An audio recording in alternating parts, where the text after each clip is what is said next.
Hai, kembali lagi di Intan Rooms. Kali ini kita akan membahas mengenai KDRT, kekerasan dalam rumah tangga. Sekarang banyak banget ya berita-berita viral di sosial media mengenai kekerasan dalam rumah tangga. Pasangan memukuli pasangannya atau bahkan sampai anaknya.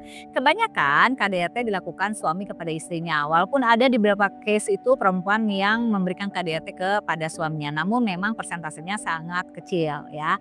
Nah sekarang kita bahas nih, kenapa sih orang melakukan kekerasan dalam rumah tangga? Harusnya kan sejatinya ya, orang yang kita cintai adalah yang melindungi kita. Kok ini orang yang kita cintai justru yang paling menakutkan dalam hidup kita.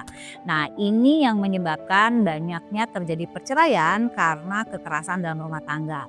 Kekerasan dalam rumah tangga ini terjadi karena salah satu pihak yang tidak mampu mengelola emosinya. Sehingga yang terjadi dia melakukan kekerasan fisik.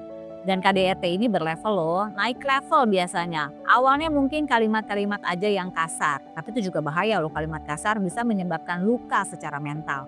Yang kedua, kalau kalimat udah nggak mempan biasanya mulai mendorong ya. Mendorong udah biasa, mulailah mungkin dia melakukan tamparan di pipi. Tamparan udah sering dilakukan, mungkin dia akhirnya menendang. Menendang udah tapi mencekik, dan nggak jarang KDRT ini adalah nyawa taruhannya. Nah bahaya kan? Jadi memang KDRT ini bukan hal yang sepele, bahkan buat beberapa korban speak up, karena kalau enggak bisa jadi nyawa kamu dan anak-anak kamu taruhannya. Oke, sekarang kita bahas yuk KDRT itu apa. KDRT ini bukan perkelahian biasa, ini perkelahian yang menurut saya tidak berimbang. Ya, kenapa? Karena terkadang lawannya adalah orang yang lebih lemah ya. Nah yang melakukan adalah orang yang nggak bisa mengontrol emosinya dan menganggap dengan kekerasan semua bisa diselesaikan. Padahal kekerasan yang dilakukan dalam rumah tangga sejatinya adalah bom waktu. Sekarang apa sih dampak KDRT kepada kesehatan mental? Sangat banyak. Karena buat korban tentu mengalami trauma secara psikis maupun fisik. Korban juga bisa menjadi depresi, menjadi cemas, dan di beberapa case akhirnya timbul gejala-gejala mental illness atau terganggunya kesehatan mental dari korban. Kemudian bukan hanya korban, anak-anak korban yang menyaksikan KDRT juga mentalnya juga nggak baik-baik aja. Kenapa? Anak mana sih yang mau lihat orang tuanya berantem? Anak mana sih yang mau lihat orang tuanya memukuli satu dengan yang lainnya? Nggak ada. Yang terjadi anak-anak menjadi korban yang sangat luar biasa, dan bisa jadi ya anak-anak di kemudian hari menjadi pelaku KDRT. Kenapa? Ya karena dia terbiasa melihat ayahnya memukuli ibunya, dia melihat mungkin ibunya memukuli ayahnya. Jadi buat anak-anak yang terekam, memukul itu adalah hal yang biasa. Jadi nggak aneh kalau pada akhirnya di kemudian hari anak-anak menjadi pelaku KDRT.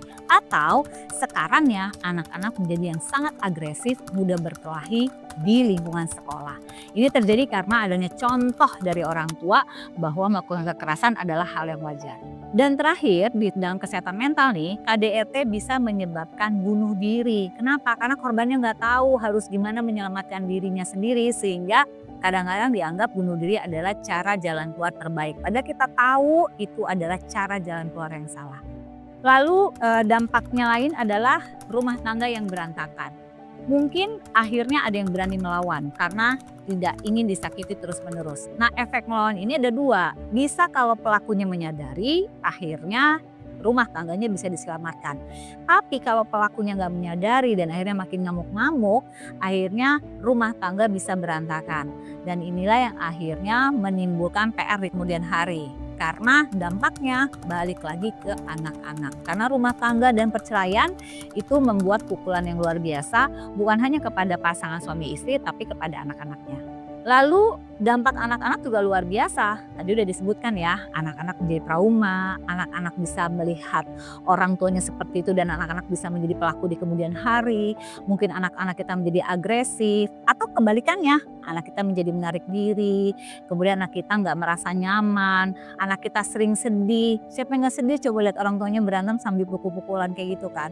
Akhirnya itu menyebabkan PR berkepanjangan dan akan mempengaruhi karakter anak kita di kemudian hari. Jadi bayangkan nih, KDRT itu akan menimbulkan banyak masalah bukan di hari ini saja tapi di kemudian hari dan kepada anak kita. Apa yang harus dilakukan sih jika kita mengalami KDRT? Yang pertama, katakan tidak dan kamu nggak mau diperlakukan kasar. Ini harus loh.